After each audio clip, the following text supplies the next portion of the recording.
Welcome to the Disney Parks Podcast with your hosts, Tony Caselnova from DisneyByTheNumbers.com and Parkhopper John from WDWParkhoppers.com. Keep your hands, arms, feet, and legs inside the podcast at all times. And get ready for the Disney Parks Podcast.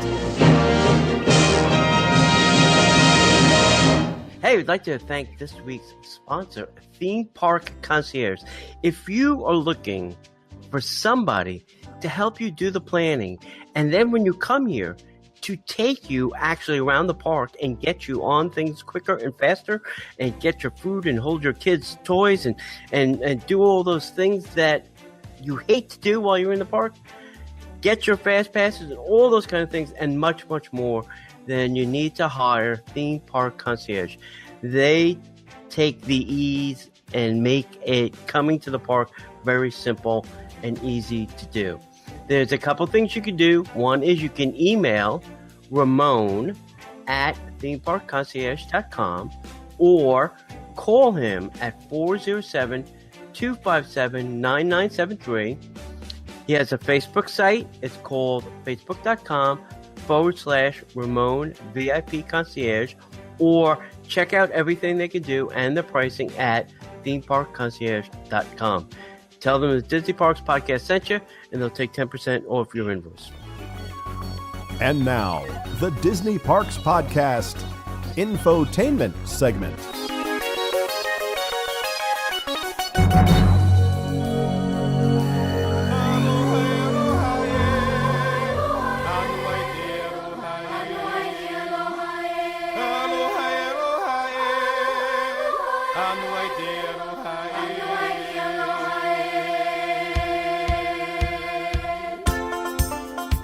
Everybody, and welcome to the Disney Parks Podcast.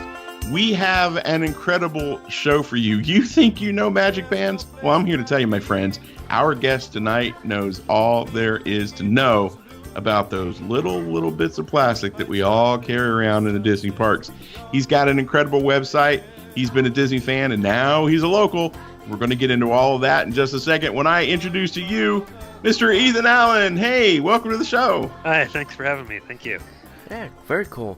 So I love to ask everybody this question, and it's, how did your Disney journey begin? Where did the passion for starting a MagicBandCollectors website, how did that all start?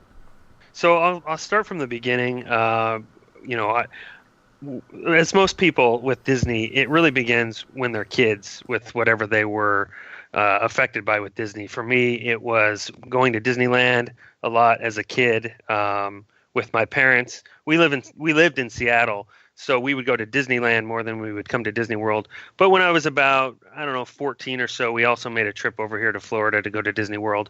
And so that really got me into Disney, and I watched Disney Afternoon and DuckTales and all those kinds of shows.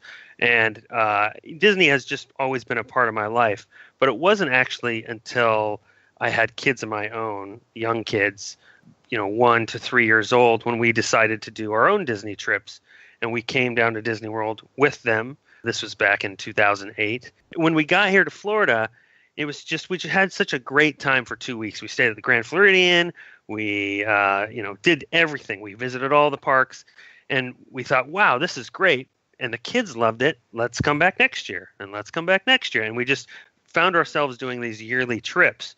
And so by the time about 2012 rolled around, me working from home and my wife being a stay-at-home mom, we decided, well, let's just make a move from the rainy Seattle cold weather down to sunny Florida, where we have Disney in our backyard, and give it a try, give it a few years and see how we like it. And we made the move and we moved down here. We've just lived right behind Disney World and had annual passes ever since. We just bought a house. And how the Magic Band part of it came in was, I've always been a lover of technology. I own my own small software company. I also like collecting things. I like collectibles. That's what my company does, is have software that helps people manage different collections and collectibles. I mean, I collect everything from movies and baseball cards and vinyl records and all kinds of stuff. But Disney, as you guys know, is huge with collectibles, pins and everything. And Magic Bands kind of fit that perfect market for me of technology mixed with Disney, mixed with the collectability, especially with the limited edition bands. And at the time when I moved here, Magic Bands were just rolling out, and there wasn't really a website or a place to go to get all kinds of information about the ones that were coming out. And I just kind of got right in at the beginning and developed this website, and here I am. All right, so hold on, wait. You have software that can help me manage my Disney collection? Is that what I heard you say? Well, yeah, collectibles in general. So not just Disney, it can be anything. But I'll get into that a little bit later. But yeah, that's my company makes software that basically lets people manage collections of things, and Disney can be one of those things. It can be anything. It can be Legos. It can be pop vinyl, little Funko guys, or whatever. There's all kinds of things. With all the different things that Disney does, and I just want to drill down on this a little bit more. Like the Funko and the Pops, but even like the new Zoom Zooms or Tsum Tsums, I can never remember. Yeah. We collected all of the the cards, the little cards for the crud. I forgot the name of it. What's the show or the game that you play inside Magic Kingdom? Sorcerers of the Magic Kingdom. Yeah, that one. We collected all of those. I've got a few figures. You got the Vinylmations and stuff. Yep. Why Magic Bands? Just they just were unique, and you fell in love with them, or just what was the call? Yeah. So so that's a good question, because it is kind of an odd thing that you would think to have a collection of or start a website about. So there was a couple of things that kind of just came to a head that was kind of a calling for me to go with Magic Bands. The first thing was, I thought when My Magic Plus rolled out that it was really cool. I loved the idea of Fast Pass and being able to book your rides. I know it was controversial right at the time that it was rolling out. A lot of people liked the old way. But for me, being a tech guy, My Magic Plus was just so cool. And it was just right after I moved here, and they were giving out the bands, and they were just the solid colored bands that they were doing the testing with. And I saw a picture online of somebody who had posted a band that had graphics on it. And I think at the time it was an e-ticket Magic Band. It was one of the original bands that they had made to give out as a promotion for a specific Florida development conference that Disney invited some people to. It was a private event. And they made these special bands that had graphics on them. And I thought, wow, that's really cool. This thing looks really cool. And if they could sell these or make these with graphics on them, they could really get some people to buy them. And of course, thinking that now, of course, Disney already had that in mind. But at the time when I saw the picture, I thought, wow, that's cool. I really want that. But there was only one of them.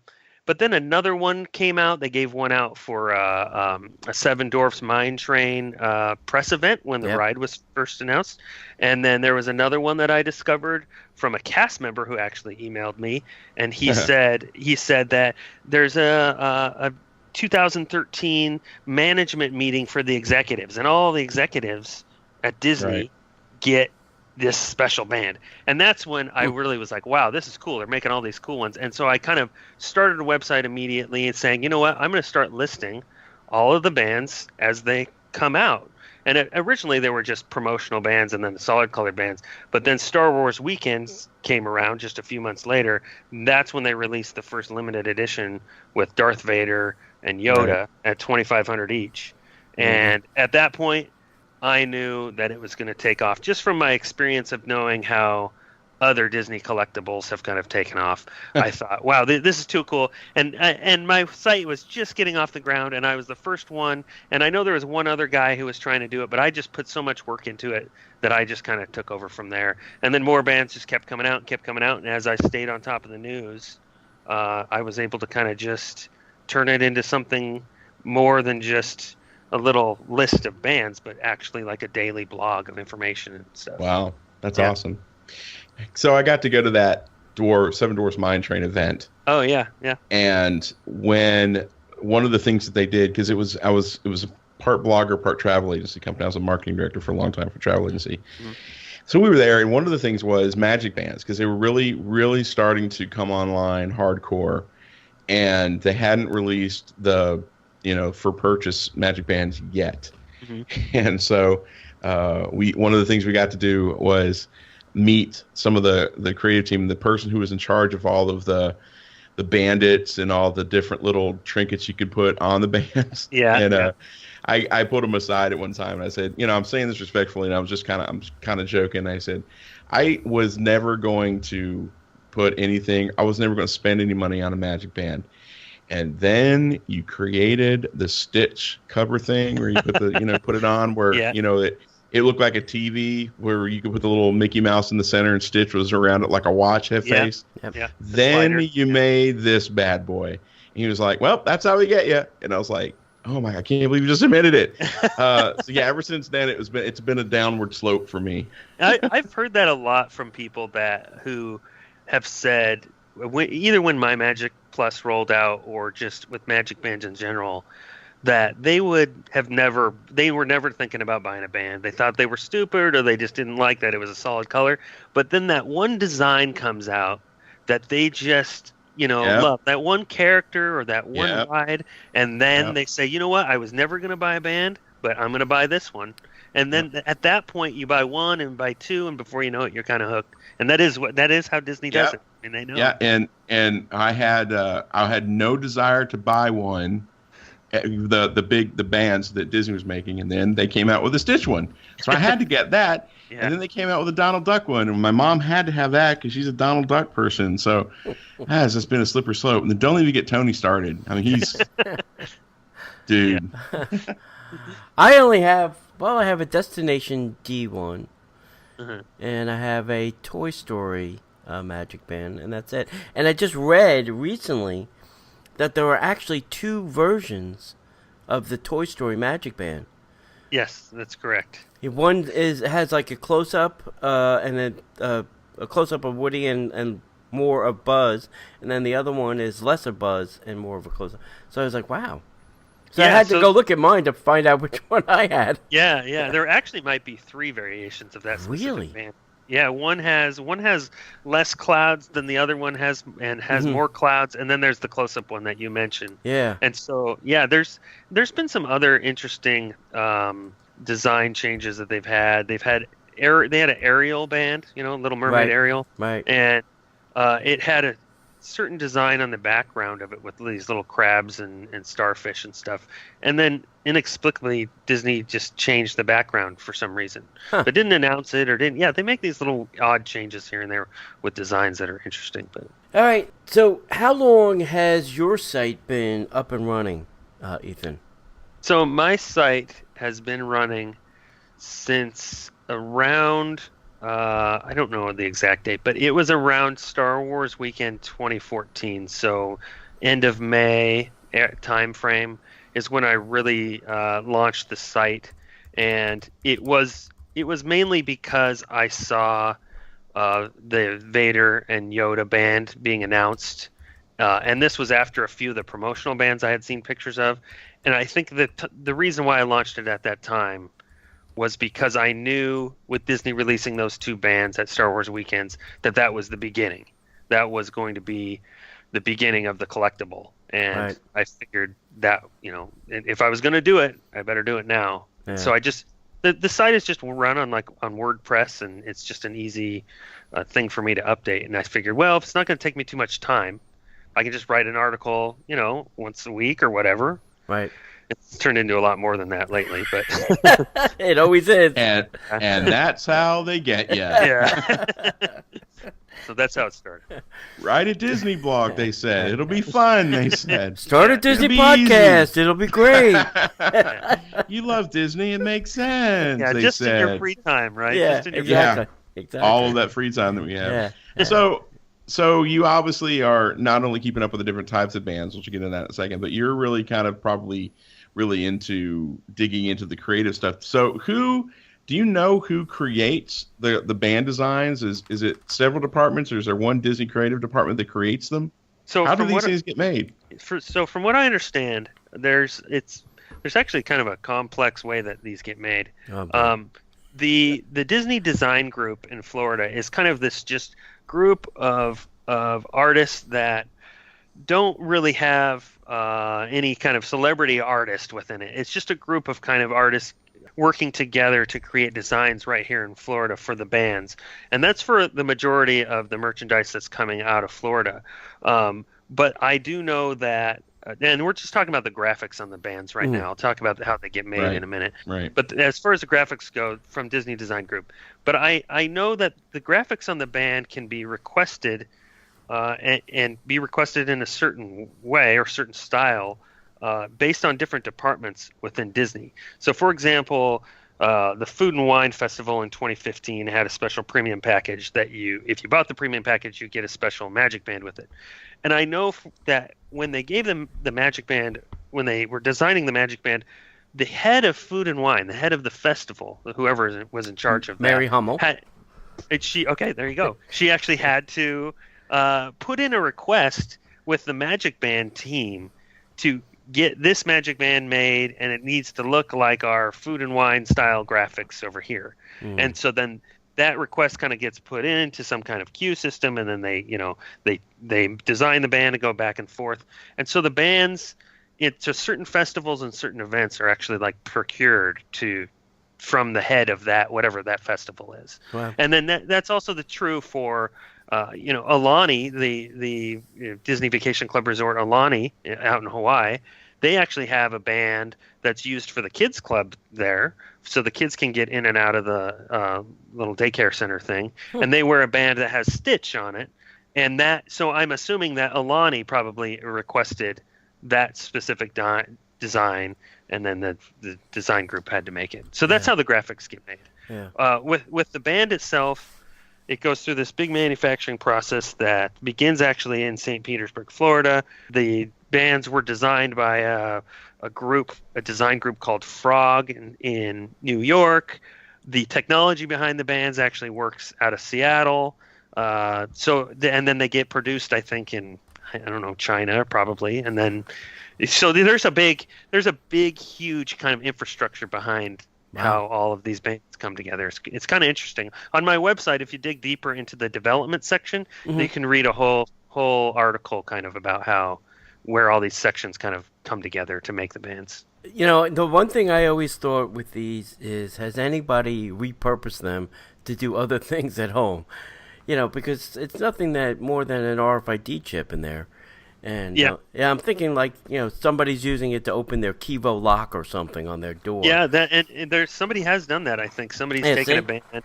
Yeah, and they were able to do something at home where if they touch the band to like a little touch point that they made, it made these LEDs light up in a certain way. It was something really basic, but it was just a proof of concept that the technology inside the band really is just kind of off the shelf NFC type of stuff. Yeah. Very, very cool. The other question, is we're talking about all the different kinds they have. Do you know how many bands they've released to date? That's a good question. I actually do not. My only guess is it's millions. Wow. Just because of I think a while back I read a Disney Parks blog post that used the word millions in it, but it didn't give any other numbers beyond that. I mean, if you think about all the people who are coming on Disney vacation resort stays every day for the last 3+ years, and then all the ones that they've sold and everything, I wouldn't be surprised if it's millions. Do you know how many different designs they have to date? Like the exclusive stuff? Or the limited edition? Yeah, the limited edition. So there's all kinds of different editions. The limited editions, there's been about 30 or so. I'm kind of just thinking off the top of my head. There's been about 30 or so limited release designs. There's been about 30 promotional designs. And then there's been, open edition. There's been 75. And then the on-demand systems where you go down the kiosk. Yeah. You can make phone cases and stuff. There's 200 of those designs. So there's quite a few to choose from. So if somebody was out there trying to start their own collection of the collectible bands, I mean, obviously we get bands when we check in or we go purchase them. If somebody wanted to start to collect them, what are some of the harder ones to collect? And what advice would you give someone who's trying to start to collect the more difficult bands to find? That's a good question. So I'll start with the hardest ones first. So the ones that are kind of the most desirable within the collectible community, and there actually is a little community now that's been built with people collecting these things. Yeah. That is the promotional bands. And what I mean by promotional is the ones that they give away at events that you can't buy a ticket to. For example, the Seven Dwarfs Mine Train press event that you went to, that band was given away at that event to the press, and there was no other way to get it. So that band is going to be highly desirable because it was so exclusive and so limited to a small group of people. So any bands that are promotional like that are always in high demand. And the older they are, the more high demand they're going to be, because those early ones, the people got them, they held on to them, or they threw them in the garbage or whatever, and maybe there's 200 of them, and that's it. There's no more. And if none appear on eBay or wherever, then they're going to be really expensive. So those are the hardest ones to get. After that is limited edition. In terms of getting into collectability, how do you get started? The best way to get started is to find out what's available today. What can you buy today? What has recently come out is the limited edition Easter 2017 band. They're going to make 2,000 of those. There's a new Beauty and the Beast one to celebrate the new movie. There's 2,500 of those. Buy a couple of limited edition ones that you like, and because that's a cheap way to get into the collectability of these at cost, at what it would cost you to just buy them off the shelf. Yeah. And if you get a couple of them, I guarantee you're going to get hooked. You're going to get a couple of these boxes, and they're going to say limited edition, and they're going to make these cool lights and sounds at the touch points, and you're going to get hooked on them after that point, and you're going to want more and more and more. So that's actually a perfect segue into the next question, which is, because I know some of these things do some, special effects at the gates. We were just doing a news show, and now for DVC members, if they link up to their My Disney Experience, I think the turnstile turn purple to green and say welcome home. That's correct. Yeah. Yep. So what are some of the other crazy things they've done at the turnstiles? So there's actually every band, so this is a good thing for your listeners to know, every band that comes in a box, that you see on the shelf in a box, is a limited edition. Okay. And the limited editions are the only ones that can turn those turnstiles to different colors and different sounds. The ones that you see hanging on the shelf that they're the normal price, those don't do anything, only the box ones do. So there's actually a full list on my site that has all the videos on YouTube of every single one that's been made. And just for some examples, the Darth Vader one from the Star Wars weekend that I've mentioned makes like a Darth Vader type of sound. Or like the new Haunted Mansion one that just came out has a Haunted Mansion doorbell ring. Cool. What's another good one? Yeah, the Destination D23 Amazing Adventures one has I think it's like a lion roar sound. And the colors change and do different things. And the interesting thing, important thing to know is different bands work and do those sounds and things in different places, depending on where the band was sold and for what event it's for. So the Darth Vader and the Yoda from Star Wars Weekend only work at Hollywood Studios with those special sounds. You can't hear Darth Vader if you're at Magic Kingdom.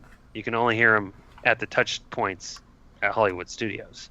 So on my website, if I list, what the sounds are and the places that they work at, and then it'll have a little video. But there's tons of them. So I'm just looking at my Destination D band now to make sure I still have it. Yeah, so that works only at Animal Kingdom.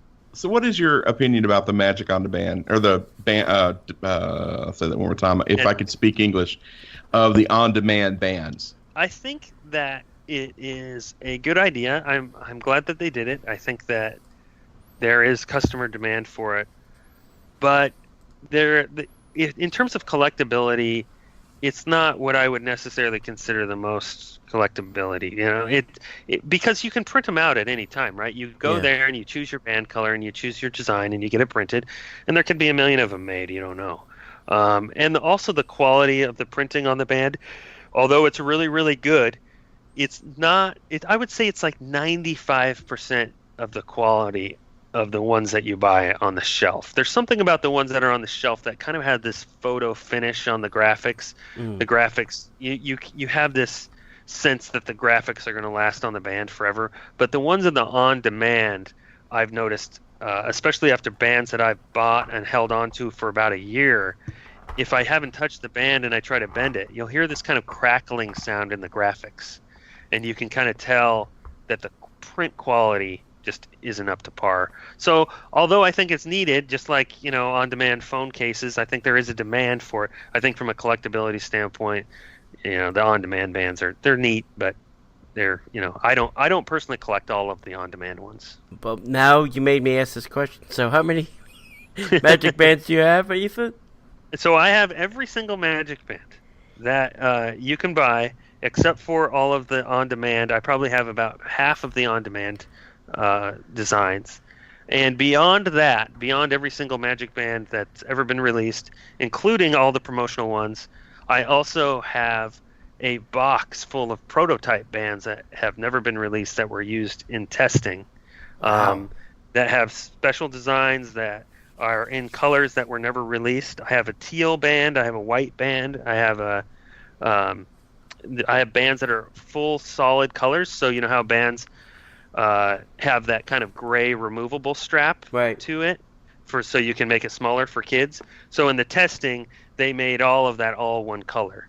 So I have every color. I have I have purple, which as you know, purple wasn't released until much later. It was like a color that they just recently released. Yep. But I have some purple prototypes before the purple was ever even announced. And so I got all these. My website has allowed me to make a lot of contacts with inside Disney. And I've had a number of people say, don't tell anybody this, but here's a box of prototypes for you. Wow. So it's been kind of neat to be able to have, and I really have, my collection to me is something that's beyond just a collection. I feel like it's almost part of a new part of Disney's technology history, something that kind of shows the development of a part of the history of Disney from day one all the way through today. Yeah. And it's kind of a neat thing to be able to have this.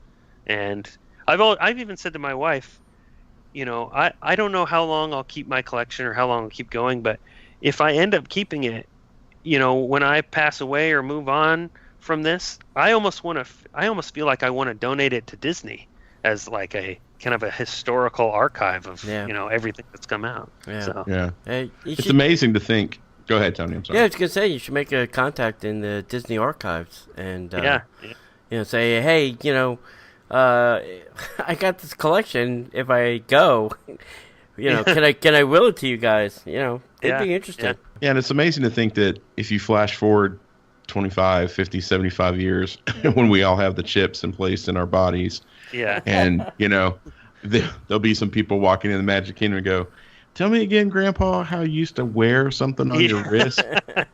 Yeah, it's definitely it's an interesting transitional part of Disney's history. Yeah. So I feel like I'm kind of at the forefront of that to kind of catalog that history. Yeah.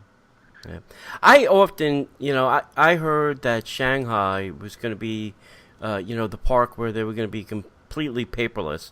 No maps, no ticket media, no nothing. When you bought a ticket, it would just, be on your phone, like in, Apple Pay wallet, or your Samsung wallet. And, you just tap your phone, and that would be your fast pass and your ticket media.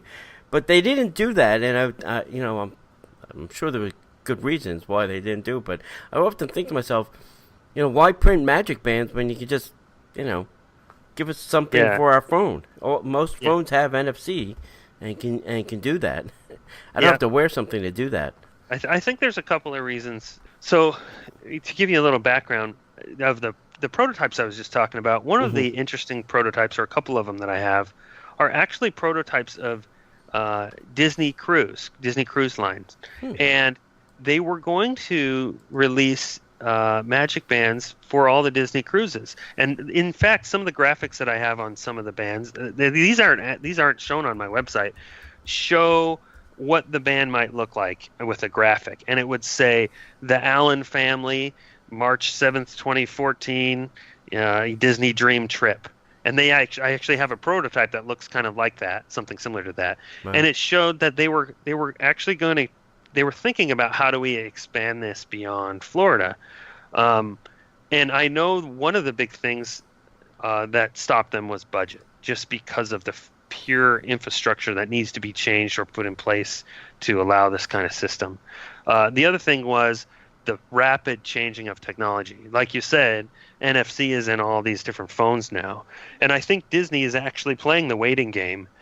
They're letting Florida go. I mean, they already put so much. What did they put? Almost $2 billion into My Magic Plus. Yeah. So yeah, they're just going to let that go. The technology is in place. The systems are all in place. They're going to let it run. They're making money off of it with these limited bands and everything. Yeah. So they'll let it run. But in other places like Shanghai or whatnot, and now they've got Max Pass going in Disneyland. They're trying to transition to the phones. You know, iPhone being a hugely popular phone, it has NFC in it. The issue is that Apple hasn't opened up the NFC API to allow developers to be able to build product off of that NFC. It's only used for the Apple Wallet app. Right. So there would be no way for Disney right now to make an app that utilized the NFC in an iPhone. But I'm sure Disney is in talks with Apple about, hey, when are you going to open this, functionality up? Right. So that we can get it in the watch, we can get it in the phone, and then of course all Android phones already have it. And I think once that kind of takes hold and Disney can make their apps work on all platforms with NFC, I think you will see a transition in those other parks. And I think if people have hopes that Magic Bands are going to come to other parks, then I would say, don't get your hopes up, because I think Magic Bands are Disney World only, and I think that's probably the way it's always going to be. That's interesting. Very interesting. You are right. I mean, about there not being an API or an app for that, but yeah. And it's interesting. I just read this a couple days ago. Steve Jobs' wife just sold off a lion's share of her stock, so that she's not the majority stock owner in Disney any longer. Oh, interesting. I did not know that. Yeah. She got tired of filing financial disclosure every time she wanted to sell some Disney stock, because she was a majority shareholder.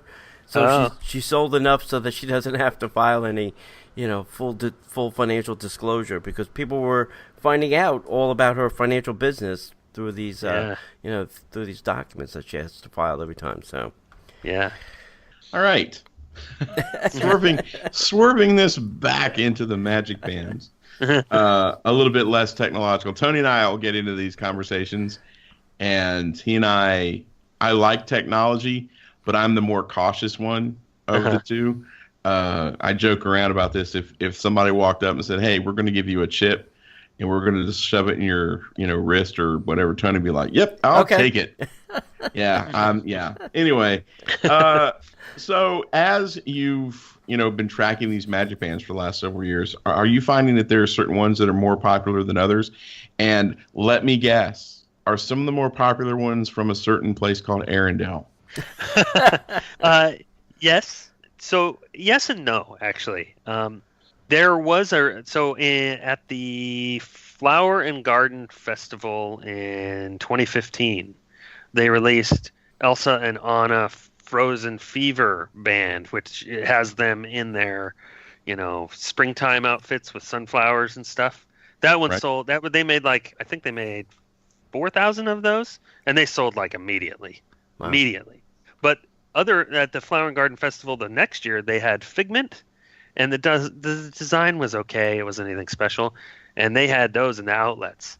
So, meaning that they didn't sell very well. So, yes, there are some designs that sell really well and other designs that don't. Anna and Elsa from Frozen definitely do, but Olaf doesn't sell as well as Anna and Elsa. Oh. Yeah, so poor Olaf.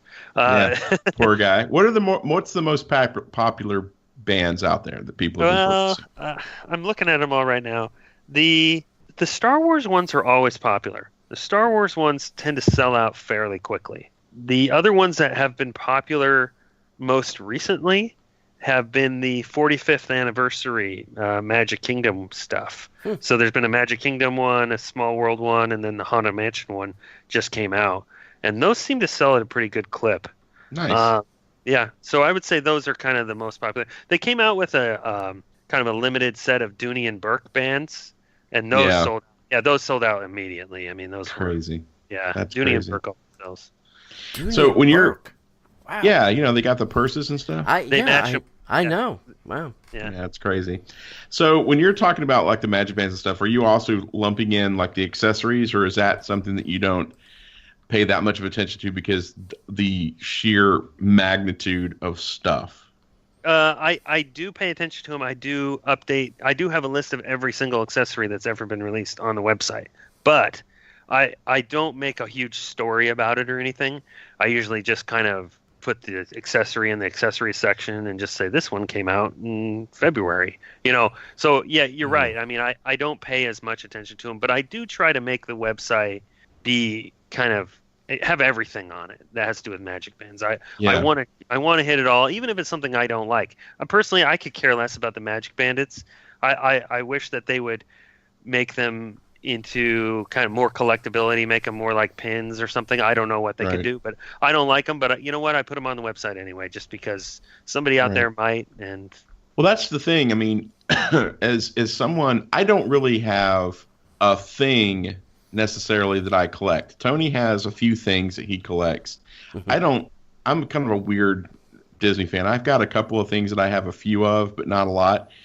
So I was like, oh, the Magic Bands are kind of interesting. And when you start really thinking about, okay, well, if I start collecting them, and then you walk into, you know, the place where all the Magic Bands are at you know, World of Disney or any of the stores inside the theme parks, you just kind of look at it, and my eyes literally glazed over, and I was like, okay, this is not something I'm going to be down with because it's too much. Yeah, it's overwhelming. That's why I say if you want to start in the Magic Band collection kind of arena, go with just one of the limited edition ones in the box that you can usually only get those at the cashier behind the counter. Right. You have to ask for them. They're not going to be hanging on the wall. And just get one of those that makes some cool lights and sounds that you like, and then go from there. All the ones that are hanging on the shelves, they make millions of those. Those are all the open edition ones, and although those are neat, that's not really, in my opinion, that's not really the collectability part. It's the limited edition ones that are the ones that. Yeah, that makes sense. That makes sense. Yeah. Good advice. Yeah. So changing gears a little bit, Ethan. You know, Magic Band 2.0 it's kind of like hit the streets now. It's all the rave. What do you think of this new design and the little pop out, you know, center? I've heard it been called a puck. Now I've heard it been called just the centerpiece. So what do you think of this new version? So I've known about this. I knew about Magic Band 2 even before. I don't know if you guys saw in the news about the FCC filing where it showed a picture of the little puck. Yeah. Like about 6 months before. So I knew about the Magic Band 2 coming even about 3 months before that. Wow. From a friend with Inside Disney. But I wasn't able to share that information because I didn't want to put him in jeopardy. Yeah. And the original way that he sold it to me was that, hey, we're doing this testing inside Disney, and it's going to be a Fitbit style where you can pop out the little puck inside and then put whatever strap you want with it. And so my impression was that Disney was just going to sell the straps by themselves with different graphics on it, and then you could take your puck and just put it in the straps that you sold. But then when it was actually released at the Destination D event, I went to the Contemporary and I talked to the Magic Band 2 people there at the display, and I asked them, what is the point of this? Are you going to sell the straps alone? Right. And she said no, every single band is going to come with the puck in it. And I said, well, then what's the point? Right. And she said, well, the point is just for accessorizing, accessories, the little keychains and the little whatever things that attach. And that actually kind of took me back a little bit because I had been thinking that Disney was going a different direction with the bands, that they were going to get rid of limited editions and just have these cheap straps and just sell the straps for $20 and make a ton of money. But with it just being accessories, I don't really actually see a whole lot of difference between Magic Band 1 and Magic Band 2. unless you have a desire to put it on your keychain. Right. Other than that, they're exactly the same thing, in my opinion. Now, I'm with you. I would have liked to have just gotten the puck part and then let me buy whatever strap I want because I'm not a Magic Band wearing person. I usually have my Magic Band in my pocket because I just find it annoying on my wrist. So I like the part now that I can take it out and I can put it into something else more useful to me. That's great, but I agree. Just sell me the puck, when I order my, Magic Band, and then let me figure out, do I want a strap or do I want an accessory? Yeah, and that's the thing that I think is the most confusing for me was that they put all this work. So just being technical for just one more second here. Sure. The original Magic Band 1, the strap inside of the whole strap that goes around your wrist is actually, there's an antenna embedded all the way around almost. It's like the whole top part of it is an antenna. But with Magic Band 2, all of the tech is actually just inside of the puck, and the band itself doesn't have any antenna or anything in it. So there is a technological change between 1 and 2. But I think what surprises me is that Disney put in all of that work just to sell a couple of extra accessories. Yeah. When I was thinking maybe they're doing this to cut down costs in some way and just sell the straps and sell them for really high price and make a higher profit margin or something else. So although I think the accessory idea is cool and it was requested and I think that people want that, I don't quite know why Disney put all the extra work in just for that. I thought maybe there would be more to it, but that's just my opinion. Yeah. You never know what those guys are thinking. I mean, that's true. That is true. Sometimes it's just a thought. And have they released? I've seen some stuff now, in the Disney Parks blog, but I haven't really seen it in the stores yet. Have they decided all of the different kinds of ways I'll be able to dismantle my Magic Band and make it more useful? I mean, they just released within this last week the three different kind of keychainy type of accessories, and that's all they've ever announced or shown.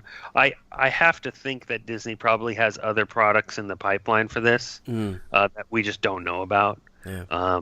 Because, like I said, would they really do this just for 3 different accessories? I don't think so. I think there's something else down the pipe that they have an idea for, but for now, that's all they have. I do like. I have seen pictures. I think it was on the Disney Parks blog where they kind of mixed and matched, like the yellow puck with the green band or the I thought that's great. Husband and wives can interchange. Yeah, you can do that. Yeah, and I also heard I guess it was the keychain item. It comes with a screwdriver and another set of screws because those screws are so small. Yeah. If they hit the ground, you'll probably never find it again. Yeah. Each accessory comes with its own screwdriver, which is interesting. Yeah. I mean, that seems like a extra cost right there. That's just like, right. I don't know. It kind of baffles me a little bit, but I mean, it comes with a screwdriver. So, and the screws are super small, and it's actually really difficult to get the puck back in to the accessory that you're installing it to. Like swapping that little puck or icon. Disney calls it an icon. Yeah. Swapping it in from band to band is not very easy at all. It's just kind of disappointing. Sounds like crazy glue or duct tape. Yeah. But the cool thing is, one of the cool things is on the limited editions that have the pucks. So the special lights and sounds that are made at the touch points are based off of the puck. So you can take the puck out of a limited edition band and put it in a different strap, but still get your special effects. See? That makes it all worth the while now. Yeah. Now I can sleep at night. All right, so where can people find you on social media? So you can find me. So my website is MagicBandCollectors.com. Really easy. The social media, I've got a Facebook.com /MagicBandCollectors. And then on Twitter, I'm at DizMagicBands. You can follow me on Twitter. And I haven't gotten into Instagram and all the other ones because it's just too much work. But yeah, Facebook, Twitter, and my website. Okay. And if people want to get in touch with you, like, hey, is this a nice Magic Band? Is this a good Magic Band? Can they email you or Yep. They can email me. I just use my personal email. It's ethanwa@me.com. You can also just find my email address by going to MagicBandCollectors.com. My email address is just right there on the front page on the left side. And I get questions every day about everything from, limited edition stuff all the way down to just the most simple questions about what band am I going to get for my resort stay that's coming up in a month. And I'll answer anything. Even if it seems like a dumb question or something simple, just ask me and I'll answer it. I have to say, I was trolling around on your website for days, and then I finally sent you an email, and I could not believe the quantity of information that you've collected on this one item of Disney. So, congratulations, kudos to you, and you kind of broke the glass ceiling, was able to I think get some Disney people on board, which is nice. I actually kind of agree. I think from hearing from guests and other people, I think I've changed a lot of people's minds. They come to the site and they see all these cool bands and all the effects that they could make, and they kind of make it cool. And I think that Disney should send me a paycheck. All right, well, good luck with that part. Yeah, if you can figure that piece out, please let me know how that worked out for you, because we got to sign up for that. We recorded a podcast earlier tonight, and we had a brilliant idea, and I'm like, why doesn't Disney call us? I just don't understand it. Yeah. Well, maybe we'll have to just give Ethan our ideas. Gotcha. Well, I have to thank you for taking your time, to talk about Magic Bands. I know. I think sometimes they're crazy things that Disney's trying to make us wear, but they do have a purpose, and I do like the fact that I can get it into my room without pulling my card out of my pocket. So yeah. I do like some aspects of it, but I do like the new one that I can take it out and make it into a keychain, because that's probably where mine will wind up, or maybe just duct tape to my forehead. I don't know. Yeah, whatever works. Yeah. But thank you very much. And please, everybody, if you're interested in Magic Bands at all, I am telling you, I've looked on the internet. This is the best site. He's got everything. Ethan's got everything you want to know. And then probably stuff you don't want to know about Magic Bands. So go check him out. And once again, Ethan, thanks for coming on. Thank you for having me. We'd like to give a shout out to our friends over at MagicYourBands.com. They've got the new Magic Band 2.0 skins available. They're amazing. They are also going to continue to sell the Magic Band original skins, but all of their Magic Bands are waterproof, UV resistant. They're precision cut to the shape of the new Magic Band 2. They're ultra flexible, non-permanent, so it's really easy to change them in and out.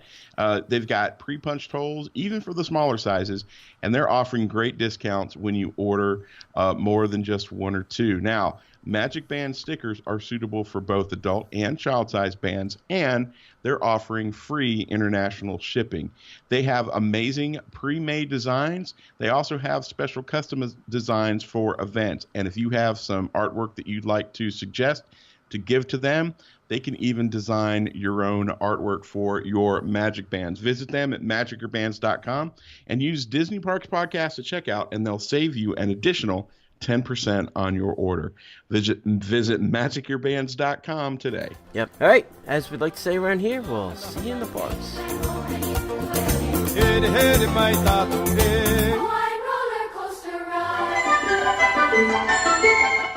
The Disney Parks Podcast is not affiliated with the Walt Disney Company. All Disney parks, attractions, lands, shows, event names, etc. are registered trademarks of the Walt Disney Company. Like a boat out of the blue, fate steps in and sees youth